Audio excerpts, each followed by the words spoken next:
So in this cut up, just to kind of give y'all a little description of the cut up, the way that we teach our RPOs to our offense is we start at the first level, where we start with reading defensive ends, and then we move to the second level where we're reading linebackers, and then we go to the third level where we're reading safeties. So the way I have this cut up set up is kind of going to progress through the levels that we read them out and run our RPOs.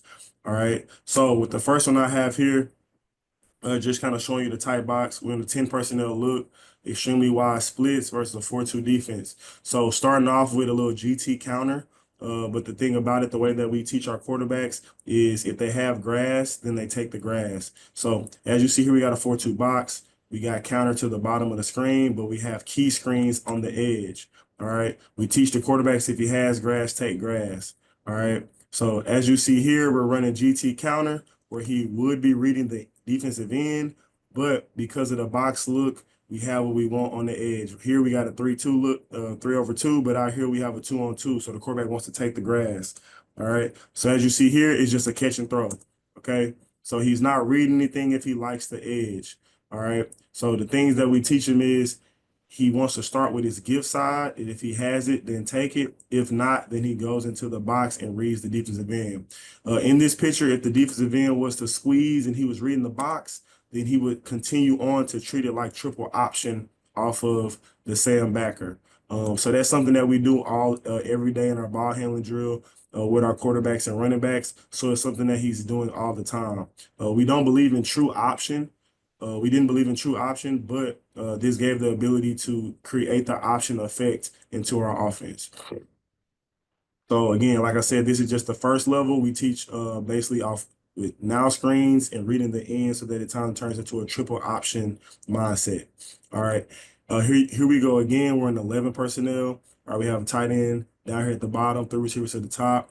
All right. We are running pin and pull to the bottom of the screen. But the quarterback again is top. If I have grass, take grass. All right. So here we have a 2/3 look out of the bunch.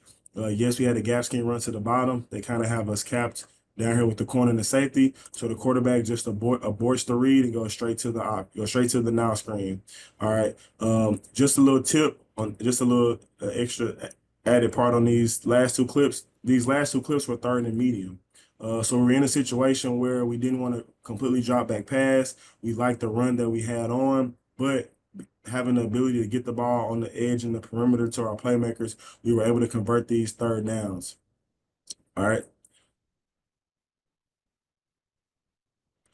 So, like I said, the thing that like I said, when we teach the quarterbacks, we teach them first level with now screens, and then once they can handle that, we move to the second level with our passes. As you can see, the quarterback's checking out the perimeter box. He likes it. So as you can kind of see through his mannerisms that he's going to take the easy completion. All right. Nice and easy throw and catch, but look to be for a gain of 22.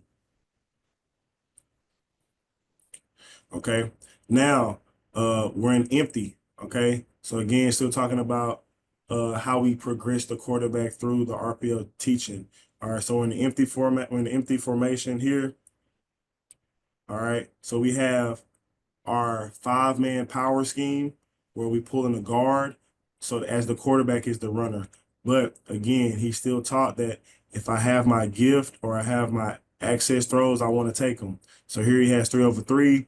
In this picture, he likes the 2/2. This is one of our better players, our running back here in the boundary. The box is kind of like a 4-1 hip to the top. So in this picture, if he doesn't like the now screens, then he will become the runner in the 5-man power scheme. All right. So here, as you can see, he likes the picture he has on the edge on first down, throwing catch. We get a nice block. Our running back runs through a tackle, and we get a nice good gain of 8 on first down. So again, now we've included the quarterback into the gap scheme run, but we've given him answers on the edge with the perimeter screens. Honestly, in both of these pictures, if he were to take the bottom, wouldn't have been too mad about it. Like I said, first down, you want to gain 4, but nice and easy throw. We were able to gain 8 on first down.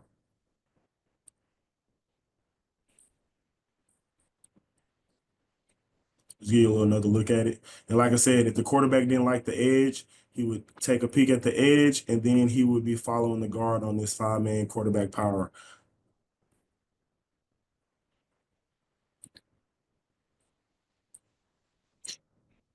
All right, just another look at it again in empty, nice and easy. All right, again, third down. Third down, we were playing against Colin Simmons, some pretty good pass rushers. You probably seen him at Texas on Saturdays, probably future Sunday player. Didn't want to get into a situation where we drop back passing, getting sacks, holdings, penalties, things like that. So just want to get the ball into our playmakers' hands. So here again, the quarterback likes the now screen look on the edge, and he takes it, get a decent little kick out, gain of 8, first down.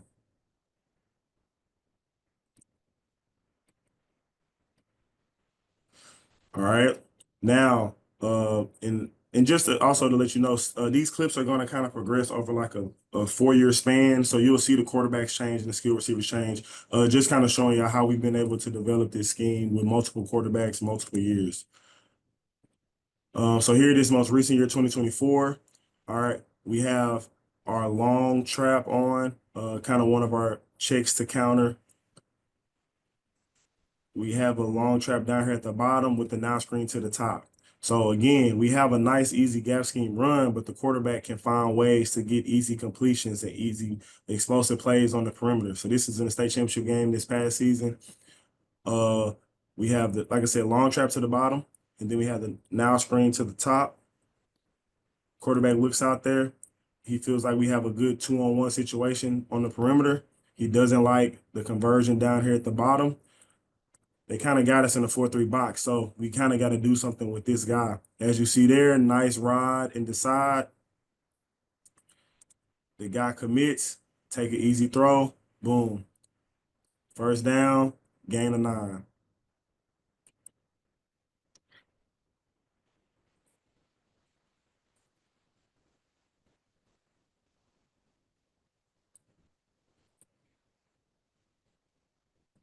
All right, here we are early in the season against Galena Park North Shore. We're kind of in a heavy slot alignment.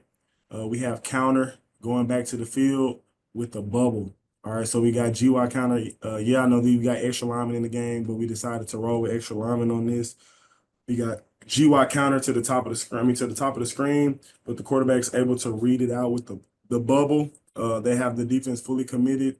They're in a 5-2 look, got everybody covered up. Quarterback understands this overhang player cannot play both. All right, so this is the guy he's deciding on the gap scheme because he's normally accounting for the 7th guy. So they got 4 down, plus the 2 inside backers. This is the 7th defender. So here the Sam is already committed. Boom. No rod in the side, go straight to the bubble. All right. Able to get the ball on the edge, 2nd and 8, turns into a first down. So the good thing about that is you get guys quick touches, you get quarterbacks confidence up because early in the season we were kind of rolling with a 2 quarterback system. And so it's able to kind of play to the skill set of the players. This guy was a receiver for us, but also a dual threat quarterback guy. But this was a way to get him in the game and get some easy completions, get the ball on the edge, and keep the chains moving. All right.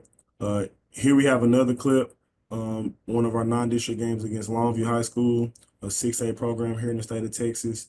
We have counter to the top of the screen, but we have hitches on the edges. All right. In this picture, the quarterback is taking the gift. All right. So in the boundary, we have a stop route. To the top, we have a screen. So as you see, we're still using our day one passes, first day of practice passes, now screens and hitches, and we're just tagging them with our counter and power gap scheme runs to create easy completions and get the ball on the perimeter of the defense.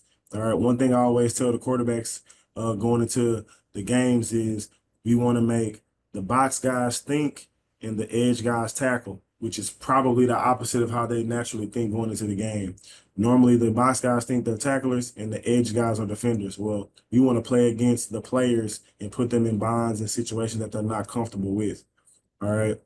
So quarterback noticed that they were going to be a press bail team or a tight bail team. He takes an easy completion on the hitch route. Receiver turns outside. Easy gain of about 9.